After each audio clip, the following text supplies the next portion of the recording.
আলহামদুলিল্লাহ। আমরা ডেলিভারি দিচ্ছি এই 7 গাড়িটি, যেটি চলে যাচ্ছে আশুগঞ্জ। আমরা কিন্তু কাস্টমারের চাহিদা অনুযায়ী গাড়িটাতে সমস্ত এ টু জেড কাজ করে দিয়েছি, আর গাড়িটার কন্ডিশনও খুবই ভালো ছিল। এটার মডেল ছিল ক্যাট 320C।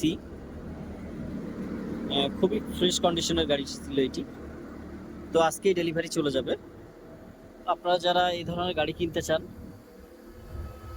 3.5, 7 বা 2.5 গাড়ি সহ আমাদের কাছে আপনারা পেয়ে যাচ্ছেন। আমাদের স্টকে কিন্তু ইতিমধ্যে অনেক গাড়ি চলে আসছে। চাইলে আপনারা এসে সরাসরি দেখে আপনাদের পছন্দ মতন কাজগুলো আমাদের এখান থেকে করে নিয়ে যেতে পারেন। তো ভালো থাকবেন, আর একটু কষ্ট করে আমাদের ভিডিওটা শেয়ার করবেন যদি ভালো লাগে। আল্লাহ হাফেজ।